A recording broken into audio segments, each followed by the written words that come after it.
Hello and welcome to the Oak Tree on Menlo Radio. I'm your host, DJ TJ. We've got a great show coming your way, so stick around and we hope you enjoy it.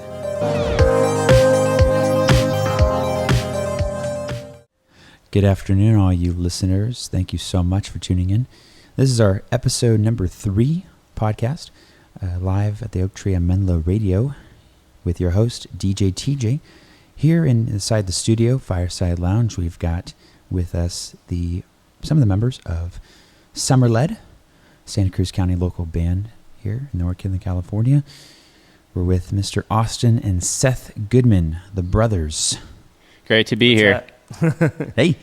So anyway, they're here to talk with us more about their group, the artistry. We're going to go a little into how they maybe came together to start the band, as well as featuring some songs live on the podcast. It is a treat, my friends. It is truly a treat. So without ado, Austin and Seth. How's it going, Tyson? It's going great. Nice and cool in here from the humidity. Yeah, oh man, it's super, super hot outside. Too much for me. Too much, yeah. We're used to the ocean breeze and the nice cool air, natural AC all the time. Yep. Oh, man. Yeah, that must be just a joy to have. Oh, man. Feels like this room here, air-conditioned all the time. Oh, yeah, absolutely. So basically what we kind of want to get into today, folks, is we want to discuss, again, the group itself. We got a list of talking points here we just want to run through. But the first one I really want to go through, first segment of our show, is when I listen to Somerled, that sounds really authentic, you know. And both you being brothers, it's really unique. You know, it's not every day you just get to have brothers in the same group, play together, rock out together, record together. So I want to kind of talk about that for a bit. Cool. Yeah, I think our love for music started early. We shared a room.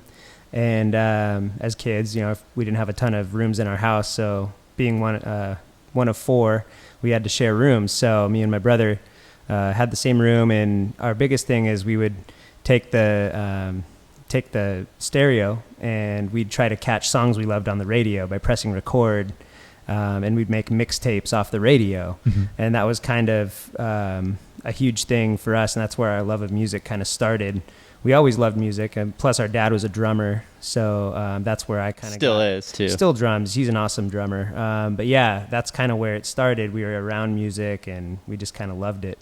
And then when I went off to college, being 6 years older? 5. 5 years. 5 years older. So I went off to college and started actually playing in a band, and started getting introduced to all this new music that I'd never heard from my best friend Josh Borders, who was the lead singer and guitarist of my band back there, and he knew everything about every band ever known. So he was kind of my go-to guy to show me new music, and so everything I ended up loving, I'd send home in the mail to Austin. And I'd get packages in the mail, and he'd be like, "Check out this new band," and they'd always be super rad, and most of the times they'd be bands that I ended up loving and would be some of my favorite bands.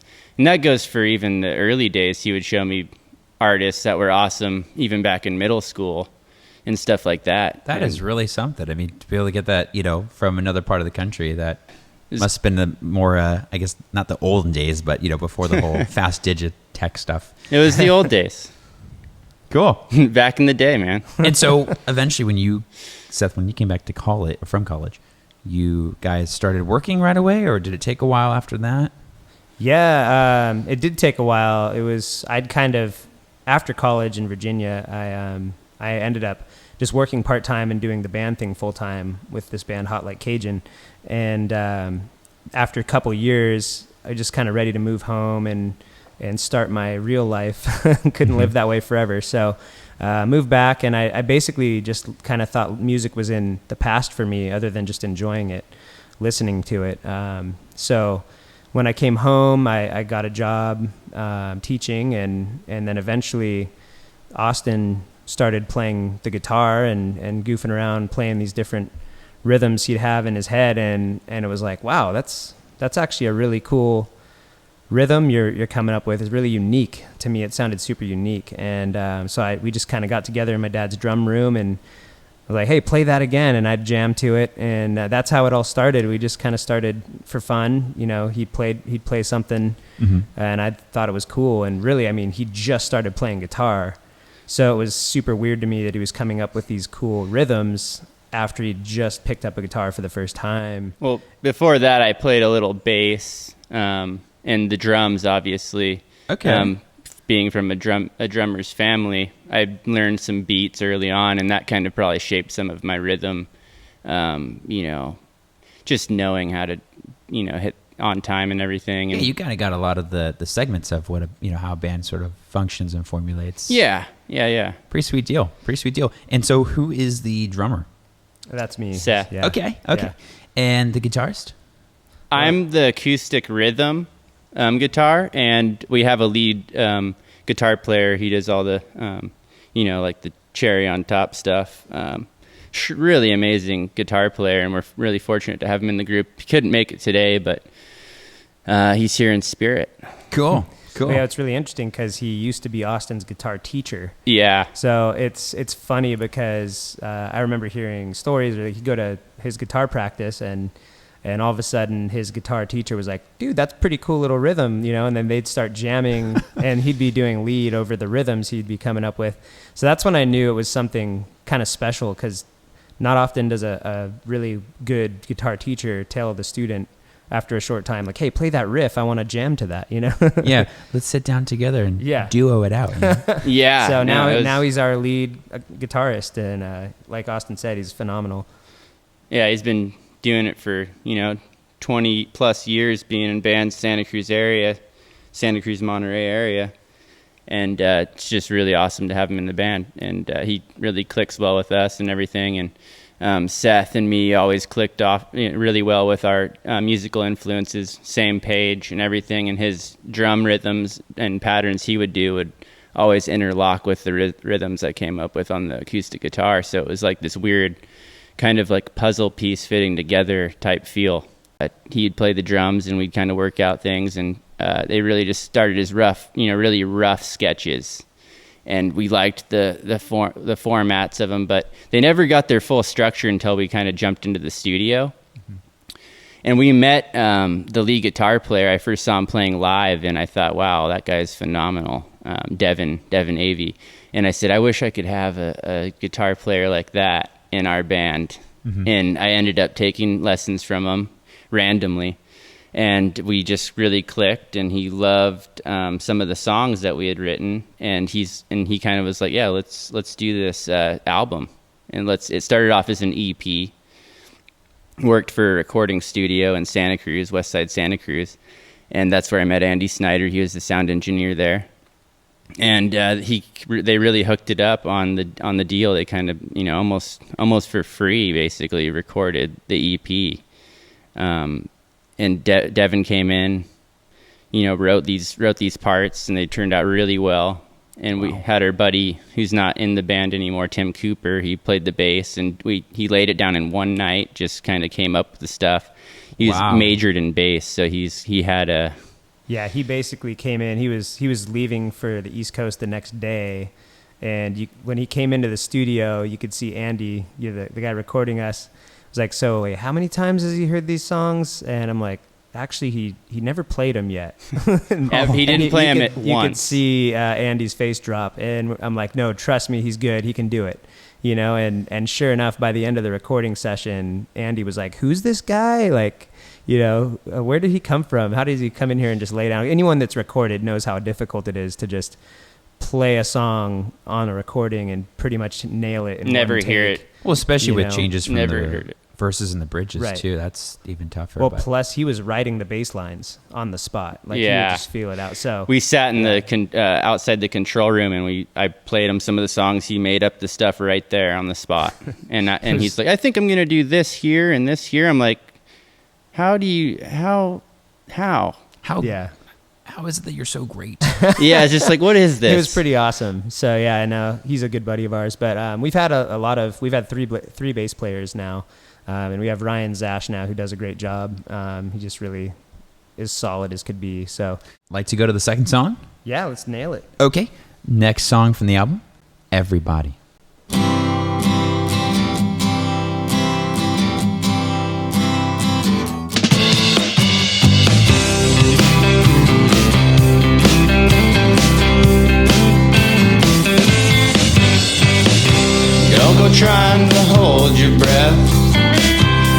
you're looking for me. You got a little bit on your breath. You got a little for me. I've been looking my whole life. I've been looking for free. You go easy, tell your brother you've gone looking for everybody.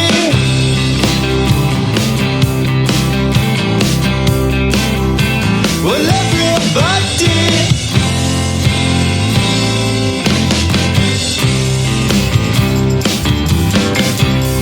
Free yourself, release your soul.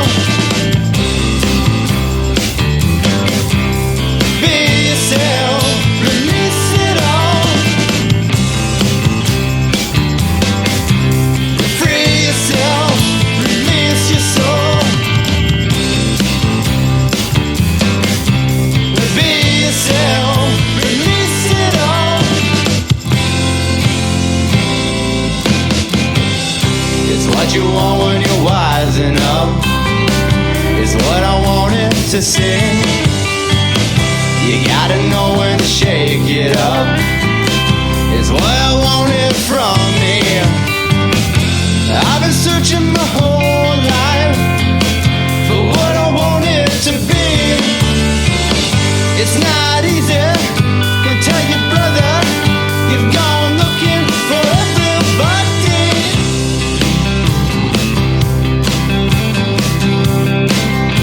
Well, everybody.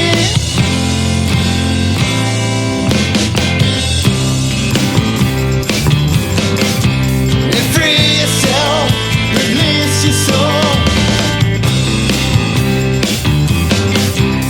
Be yourself, release it all. And free yourself, release your soul. Be yourself, release it all.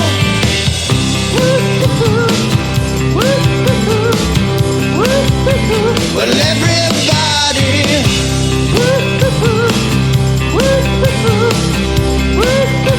Well, everybody.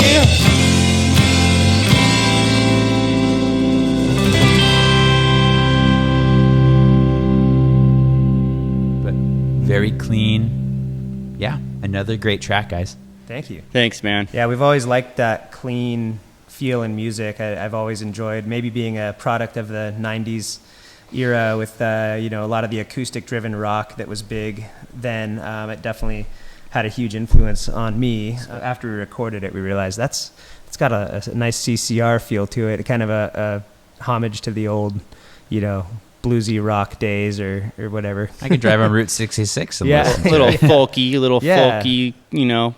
even a country influence a little there, here and there. Yeah, absolutely. So what I like to ask you, gentlemen, is, you're talking about earlier coming with the EP and the earlier points of your career here. How did that evolve into the full album? Yeah. Well, we had, like I said, we had 5 songs originally.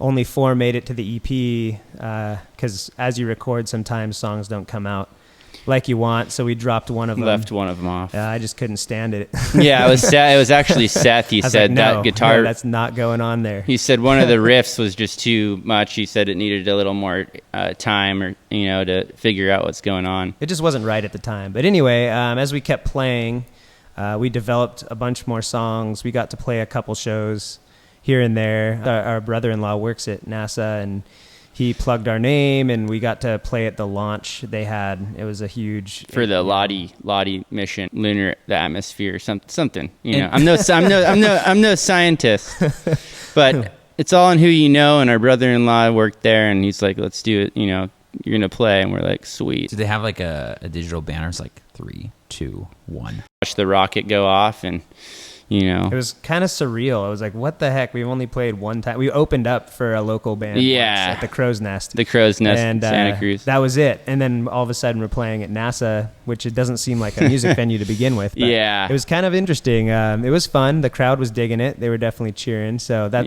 always feels good from the crow's nest to NASA Ames, rags to riches Yeah. in the local band world scene. Yeah, not exactly riches. I mean, concert halls fill around 8,000. Yeah. Right. Yeah, it was super surreal. Yeah, we're up on this huge stage, and it was just really cool. But anyway, that kind of, as we played, people would throw out, new riffs, and we'd jam on them. And our process of writing songs is typically, oh, that's a cool riff. Play that again, and then I'll maybe play some drums, and we'll throw in some bass, and he'll piece it together type of feel, But it all usually bases on just a riff we think's sick. Like, oh, all right. And so we build it around that. Yeah. And we were practicing in a junior high classroom at the time at this school. So we were writing the new songs for the full length album in a classroom. Like, but you did it after school, right? You didn't not during school. Some kids would wander in and listen though, here and there. They'd be like at baseball practice, and they'd be wandering in. Like, who's these kids watching us? It's a little creepy.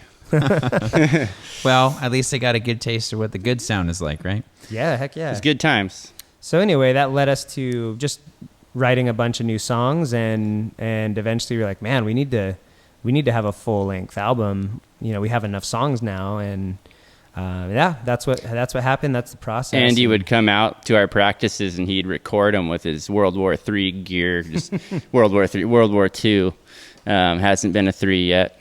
Crossing my fingers. Let's hope that never happens. Yeah, but he would come out and record, and he would like do pre-production, like start thinking. Like you could see the wheels turning in his brain, just like, all these ideas. He'd be emailing us like, "Yo, Steve, I'm picturing background vocals here," and it was really sweet. It's a true visionary art, especially I think when you're making a full-length album. I've never done one personally. I'm doing like singles. Yeah. But I can only imagine, you have this theme, right? And then from that, you kind of have a blueprint of where you're going. Because you're a drummer. You're a drummer, and you're a really good musician. So thank you. It's you kind of know the whole process of everything. Yeah, it's definitely a assembly in itself. Of course, from what we're talking about, you got CCR influences. You've got oldies like 90s, like Tonic Feel, or other bands like that. Yeah. Kings of Leon was one we totally bonded over. That was one of the first bands I sent from the East Coast. You saw them before they were huge. I saw them at Bonnaroo. Yeah. And my buddy Josh Borders was, our lead singer of our old band, was all about them before they ever got famous. Mm-hmm. So that was one of the first bands we first just totally connected on. But yeah, growing up for me, I was huge into oldies, all the old Motown stuff, like the Temptations, and I think that kind of stuff has definitely influenced me a lot. Just being Blues Traveler, the drumming, Blues Traveler. I've always loved soulful, like a soulful feel. Need to Breathe is one of my favorite as well. Just really soulful rock. That's a good group. So they're amazing. Yeah. So really, I think coming from that, loving the Motown oldies, and also going into the Third Eye Blinds and the alternative rocks of the 90s. And then you get kind of now more of a folky feel with like Mumford & Sons, and a lot of the stuff now is very folky. Mm-hmm. And so when you blend all that together, you get a very, Americana kind of style. Alternative Americana is really what you would call our genre. A blend. Nice cup of tea. Well, now, since you gentlemen have been so graciously to share that with us here at the Oak Tree, we're going to go ahead and play your third song. We're literally going to get away for a few minutes and play Get Away from Legends of Fools, everybody. Stick around.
Cool. So we just got away for a few moments, and now we're back.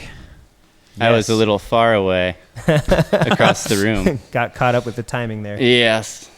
Well, now that we're back, I want to get into the many facets of talent pool in Somerled.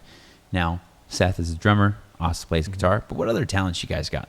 Yeah, that's funny. We didn't even really mention that. We've been talking about his guitar playing a lot, and it's interesting being his brother growing up. I never would have thought he'd be a lead singer. It's just he was always a little shy in some ways. Not I don't know if it was really always shy. I mean, not maybe that reserved. way. A little reserved. I don't know. Yeah, maybe just a little reserved around people he didn't know so much. But so it's interesting when people like that come out of their shell and he starts ripping out awesome vocals. And to me, it's really cool to see that happen, and see him go from a cocoon to a butterfly, so to speak. But no, it's really impressive, like the emotion he's getting in those vocals, and a lot of the passion you can hear, which is oftentimes when you hear people record, that's sometimes the one thing missing is the vocalist singing with a lot of emotion and passion, and you don't always feel that. I feel like that's one of the things that can drag a CD down, is when you don't feel like the singer is really into it, or if they're just singing a melody, not something they're passionate about. And I think he does a really good job at being passionate with his singing. Now let me tie off of that, if you don't mind, just real quick, Seth. So what you're saying is there could potentially be a difference in environment between live and recording as well? Definitely. Yeah, I think yes, you see it a lot with musicians. Sometimes they're so good live, and then you hear their recording, you buy their album at the show, and it's like, gosh, the CD's just not capturing how good they were live. And it's difficult to capture that emotion, because when you're playing live, everything's together, the instruments are really, burning and feeling a passion, because you're having so much fun up there, and it's emotional. And then you get in the studio, and sometimes you're singing to a track, and sometimes it comes out like karaoke. Yeah. So it can be hard to find the that. mixing too. I mean, some of the mixing, but a lot of that has to do with our producer being so cool, and the environment that we recorded in was so laid back that we could feel like we were at home. I think the environment really makes all the difference. Yeah. Especially, I saw you guys play at the Poet. Santa Cruz. A couple years ago. And that was rocking. But I'm sure in a different environment, like at a studio where nobody's really watching you, where are you going to get to feed off of that? Right. Because you kind of have to self-visualize it or envision it. Yeah, and a lot of that has to do with the songs themselves. Like, you have to really feel the songs, and if you're trying to record something that doesn't have an emotional connection, you might as well just not even record it. Right, because it's too much effort for something very It's little like, at that point. it's fake. I mean, you want to actually feel connected to the song. I don't know. That's just the approach we have had. If it means something to us, we'll record it. But if it doesn't, there's been songs that we've left off the album that we just didn't work out. Of course. Now, because you guys are a local group from Santa Cruz County, what do you focus primarily with local branding and sort of your general objective being a local group? I think it's important to, when you're at live shows and just, hanging out at venues or bars, just to kind of connect with people and, meet people and be friendly to them and just hang out. And branding wise, I don't know, we're doing videos, music videos and stuff like that for our websites, and just have a cool logo, and have our album with cool art. Get buddies. Seth's buddy did that artwork for this album and everything. And yeah, I was really stoked. My buddy Anthony Moss did the artwork for the album, and he really captured what we wanted. We really wanted a jukebox, or not a jukebox, but a stereo on there that you could record with, like back in the 80s, because that's, like we said, we got our start, recording songs off the radio. So it was like the cassette thing. We really wanted the cassette in there, and he just did a really good job of capturing that feel, and it's a really cool piece of art. So we're really happy that's on there. But we haven't done a ton of marketing or brand, none of that stuff. just here and there, you know. Well, two things. One, I commend you, Seth, as a drummer. That's really difficult to do, to sing and drum. That is yeah, congratulations. That's really good. So it is really hard to do, and I'm not very good at it yet. No, so, you are. That's why one reason we really want to get that down. I recorded some background vocals on the CD before I knew how to sing them with the drumming. So that was part of the problem, was I can't do that live, right? Like, so it's been a kind of a rough road trying to learn to play. You're already doing so many things with other limbs, and then to have to throw in singing over the top of it has been a challenge, but I feel like I'm making some headway, so it's a good feeling to kind of be able to do that. Cool. Well, again, really good job, and especially you two playing guitar and singing at the same time. That's got to be another virtuous. Well, I'd say drumming and singing's harder, but I mean, it's similar, you know, the rhythm and the chords and, you know, all that. But in focusing on singing the vocals good, that's always a challenge. But that's where practice comes in. You just got to practice, you know. Of course. So let's get in a segue here. We got another couple songs left, gentlemen and ladies. We're going to be playing Gold Medal from their album.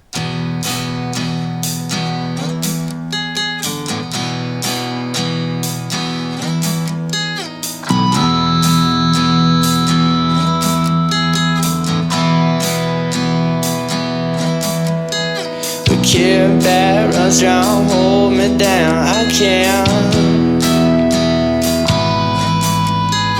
You run down, holding on every time, I can't. I hope you understand the way I am. I hope you understand the way I am.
Sweet sound.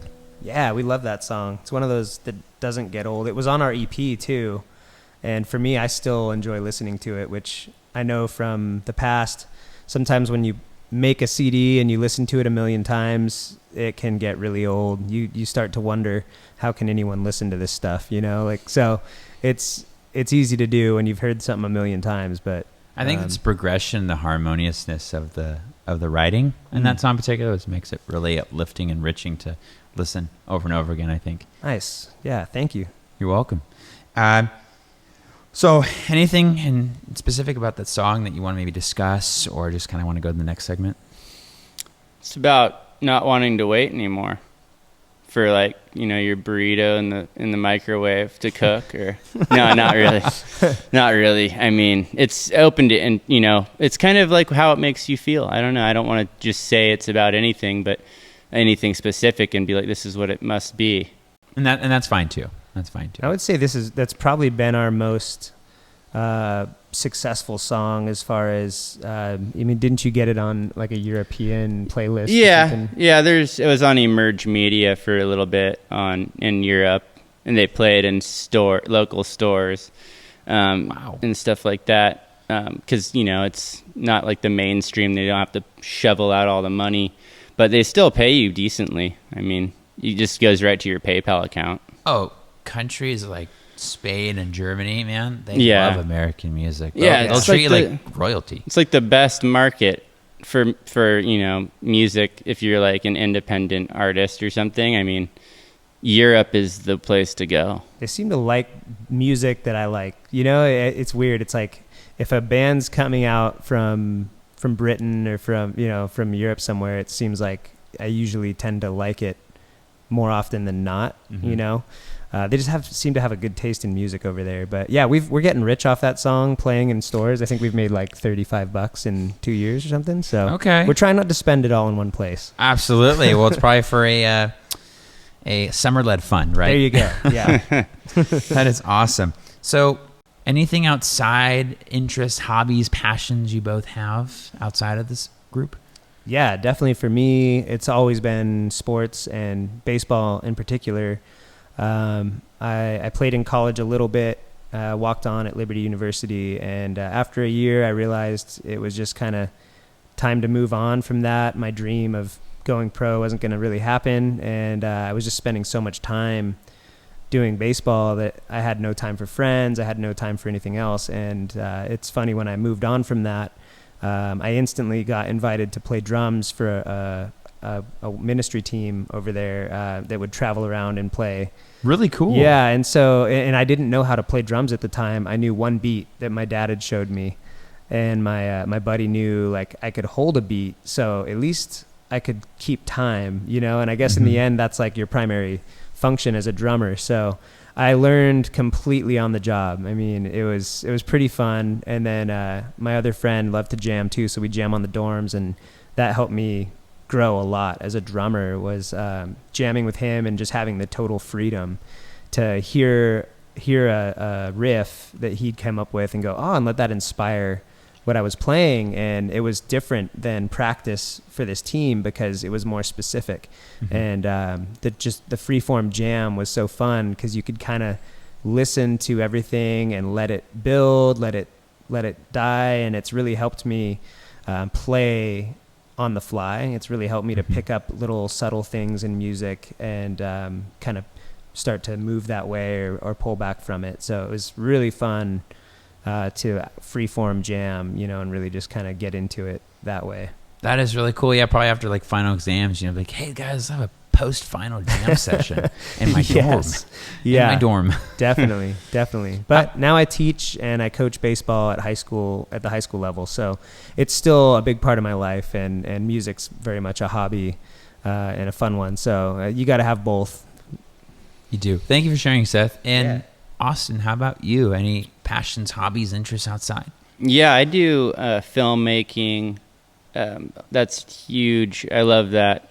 It's just kind of a creative outlet, anything creative I just tend to love because you can just be so free with it, And yeah, it's skateboarding, done that for, close to 15 years. So that's always good for exercise and just enjoyment and creativity. That's another creative thing, but, and then drawing and painting, stuff like that. So really the entire encompassment of art itself, just in different forms. Yeah.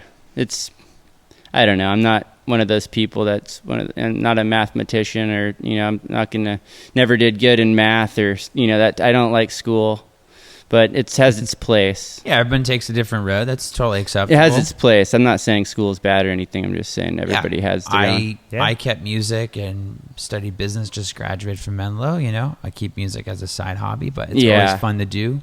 Very critical to kind of who I am in that sense. So we're coming from here and the present, and we're going forward in terms of your group's vision, Somerled. What do you want it to be in the future? Do you guys have any future ideas or plans for it going forward? Well, I know for me, it's being, this is my hobby and it's fun. And I want it to grow. Love to play live more often. For me, and being a teacher, I have summers off and I have, some breaks during the year. So those are my times that I can really play. During baseball season, no chance. It's so busy. But that's just the spring. So, I mean, even weekends during the rest of the year would be fun. And so for me, I would really like to start playing more shows once we feel a little more polished with the background vocals and stuff and really representing ourselves live. So that's kind of where I see it right now. And, if by chance it ever got a little bigger, maybe, who knows, maybe considered a tour in a summer or something. But right now it's just really because I enjoy it and it's fun to hang out with our band and we all get along really well. So it's just a good time hanging out, playing music and recording once in a while. Of course. Anything to add to that, Austin? Yeah, I really want to do music videos. We have a couple lined up, in the works or whatever. And I think that's our channel on YouTube. I really want to build up and do more videos, whether it's music videos or live films of us playing live in our room, practice room, or at a show. Just build up our channel, and maybe that way we'll be able to get known a little more by people. The more videos you have out there, the more people know who you are. Do some comedy stuff, maybe into comedy. Do Cool. Little comedy videos, other than that, play live, maybe do some touring or do a festival or two, whatever we can get into, I think is what we're trying to get at, So. Cool. No, that sounds great, guys. Really love it. Again, you guys have a true dynamic, not just because you're brothers and you're in a band, but you also do stuff outside that really, what I believe to be a great contribution, a great game changer for where you're going. So again, very valuable. Thanks, man. Knowledge and information. I love it. It's not just words, it's passion, people. Local bands like this, you don't get to talk to every day, so it's a real treat. So thank you so much. Well, thank you. Yes. Thank you, Tyson, Rare for having treat to us. be on the radio. Absolutely. Talking to this fine gentleman. Hey, what can I say? Fine scholar. Yes, indeed. So before we get to the last song of our repertoire here, I'd like to discuss with you, Austin, about your most recent and profound, I'd say personal and professional endeavor that you, sort of a journey that you took the last week or so. You went to, as I recall, Nashville. Yeah. On this trip. And so I know we won't have a lot of time to get deep into it. Right. But yeah. there's a couple things that, as we discussed over coffee or somewhat, you mentioned about, oh my gosh, this was a great time. Or I just really want to hear about it because I know it sounded really cool. Yeah, no, it was a great experience. Nashville is an awesome place and a little wild at times, which I dig. Downtown Broadway's insane. Seems like every musician's gone there and they're there playing and trying to make it in some way. But yeah, I went there for a music convention that I was invited to. We got scouted online and these guys wrote us and we went out and went out to this convention thing, and there's really people from the industry talking and giving their backgrounds and everything, and it was really cool. Got to hear stuff from Tom Jackson, who was Taylor Swift's performance coach, and Michael W. Smith was there. He's done platinum records, and he's just a really great guy. Billy Smiley works at Dark Horse Recording Studio, was there, and just countless people from the industry. They just gave really great information. And I got to see live performances from bands that were, visiting as well from all around the world, and they critiqued them. Like downtown Nashville. Downtown Nashville. Wow. Yeah, and then we got invited to go to Dark Horse Recording Studio, and that was insane because this place is like a mansion cabin in the woods. It's like one of the coolest environments. Like in the middle of nowhere. Yeah, middle of nowhere, back roads in the country. I really like the countryside of Nashville. It's kind of more my style, I guess. The city, I don't really love the city too much, but yeah, artists that recorded there: Taylor Swift, Neil Diamond, Matchbox 20, One Republic, Keith Urban, Michael W. Smith, Tim McGraw. So there's been countless, artists that have recorded there. So it was really a treat to see, and got to see their, platinum record plaques on the wall and all that. So it totally must have elevated your hindsight with Yeah. going into music, be like, wow, this is where I could really get to. Yeah. And got to meet the owner there, and he talked about, it's just what they're all about. And it was, exactly. It was a great experience. So went out to Puckett's Grocery. It's this cool little grocery store that they have open mic, and they have burgers and beer and stuff. And it was quite a time. Kind of like this little magical village in the country. When you think, when he says like way, out in the middle of nowhere, this recording studio is in the middle of nowhere, but when he showed me pictures of it, I wasn't there. When he showed me pictures, it's like this crazy, huge, building it doesn't give you the sense that you're in the middle of nowhere just by looking at the building, since this recording studio is top of the line, and the way they designed it, it looks like, like Davy Crockett's castle. Yeah. Yeah. How many bedrooms and bathrooms? Yeah. Oh man, it had its own kitchen. It had, downstairs, upstairs. It was just this huge place.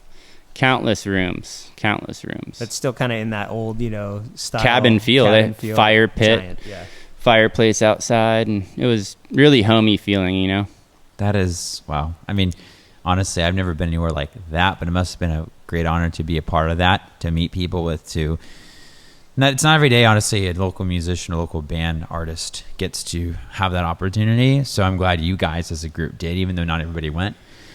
Just, that name to that face and that brand, I think it all is the more reason to go, right? And then after that, people hear about you afterwards. You might, who knows? You never know. That's a great direction. Yeah. A great direction. Yeah, I was excited to be able to go there and, meet the people that I did. And like I think the producer of Wu-Tang Clan was there. And there was just a bunch of cool people that were really nice and welcoming.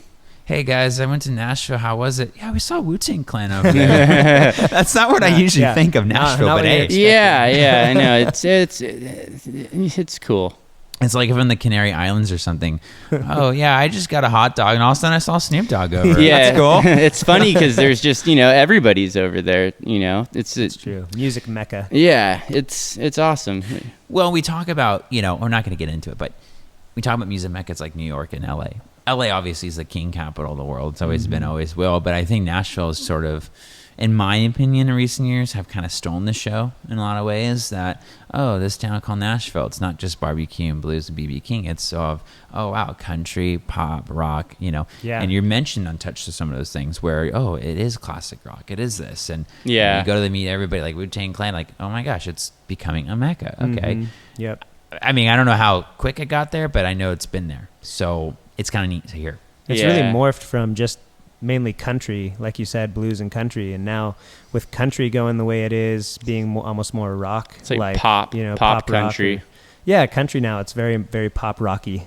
So I think that opens the door for a lot more styles of music too to thrive there. Yeah, I just don't want to hear dubstep in Nashville. I think that'd be a little too far, but I'm with you. You don't hear much of that there. I mean, I still listen to some of that, but it's not really the top of my list in genres. I mean, I'm not saying I won't go into it, but I'm not saying dubstep's not no, good. yeah, exactly. I'm just saying it just has its place. it has its place in music, but maybe not Nashville. No one wants to hear country and dubstep mix. Like that wouldn't be a very good combo, I don't think. No, then I would go somewhere else to listen to that. I think I've heard some already. Nice. Oh, cool. Let me know how that works out. Yeah. So our last final song of the day from the album Legend of Fools, Somerled, is we're going to be playing In the Midnight. So for those of you who are listening, here it is, In the Midnight. Take me alone, I can't see, but I've been so gone, running deep. Days so long, this can't be. The gleam of dawn awaiting me. You can't always see what's going on. Take me loud. Lift me up when I'm down. You look so high in the midnight. Lift me up on the road. Hold that all down. Hang around. Put me up on the town. Know that on me when you feel right. Lift me up when I roll.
moon so high in the midnight. Pick me up when I roam. Why'd you go now? Hang round. Pick me up on the town. Take it all in when you feel right. We'll break out to the town, holding it down. Hold yourself down when you feel high. Take it all in when you feel right. Take me alone. This can't be. I've been so gone. Great tune again. Another hit from Somerled, Legends of Fools. Thank you. Yeah, it's one of my favorites. I don't know, I dig how it builds in the end, and we get those harmonies in there, which, was part our producer as well, suggesting some big vocals at the end. So that was cool to see that come from an idea to a actual point, Yeah, loud, open, Right. wide spaces kind Right. of thing. Really cool, really cool. So you're very selective in terms of marking your overall brand strategy of, okay, what tactics am I going to figure out in order to get the best possible outcome? Right. The most fan engagement, things like that, which is a Yeah. good point. But it's good too that, they do play places like Catalyst, play other genres. Yeah, other types. yeah. We wouldn't not play the Catalyst if we were asked to, Right. And I would love to get into playing fairs or, festival type places because I just love the fair, and it would be cool to go out and eat some cotton candy. Is there a fair down? Oh man, it makes kind of want some now. A little something sweet. Yeah. Is there any fairs in Santa Cruz County area, or maybe Monterey, somewhere along the Central Coast? Yeah, the Santa Cruz County Fair, and Okay. And Monterey. Monterey Fair. That'd be really. And they do have some pretty big names. A lot of them are a little older, out of their prime, but then still everyone loves their classic songs. Yeah. Blue Oyster Cult came to the Monterey County or the No Santa Cruz kidding. County Fair. Big names at some of those fairs. I mean, not everyone's listening, to them, but at the same time, the people that are there that enjoy it are gonna come see you and kind of rock out a bit. Well, the one thing I like to say, gentlemen, is some follow and some are led. Some are Nice. led. We'll have to use that. Please. No, I came up with it like before the show, and I was like, that'd be cool to kind of say, but I Very did nice. say it now. I like it.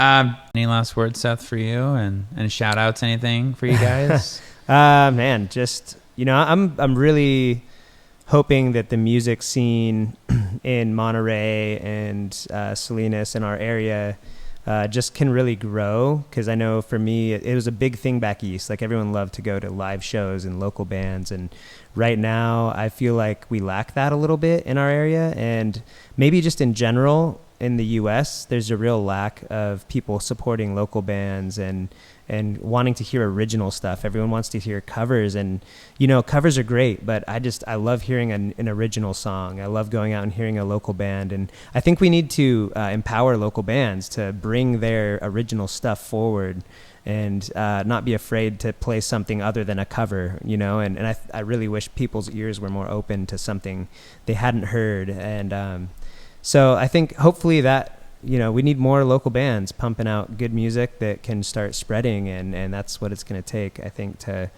get people back on board with going and seeing a live group of musicians play instead of a DJ just spinning a record, and it's a real art form that I feel is getting lost today, is performing live on a small local level. Yeah, I've got a last question for you guys, and then we'll end it here. Austin and then Seth, what is one piece of advice or wisdom you can give to a emerging local band? Any piece of advice. Just do what you love, and do it because you love it. Because that's the whole point. If you're not doing it because you love it, just quit, because it's a waste of your time. Nowadays, independent artists are really, there's more than ever, really. It's in a sea of artists that, if you're not doing it because you love it, it's, you can't think, oh yeah, I hope we, it's because I want the money, and because, that's not gonna, that's like 1 in a billion. So yeah, it's just kind of rare. it better come from the heart, is what I'm saying. Mm-hmm. So Yeah, that would good- be my advice. Good input. Yeah, I couldn't have said it better myself. If being in a couple bands now that was primarily originals, and you think your stuff's good, but it's like, man, breaking through, like Austin said, is so hard. And you can be good. It's just like the professional sports industry. There's so many good players out there that never get a shot.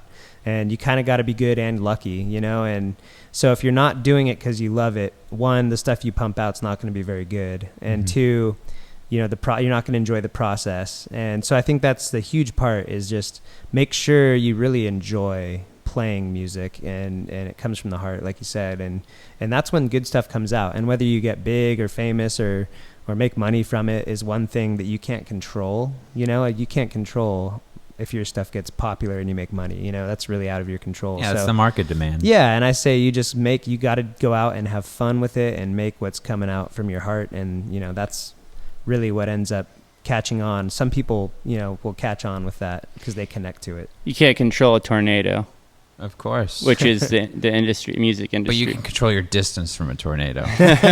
Yeah, that's true.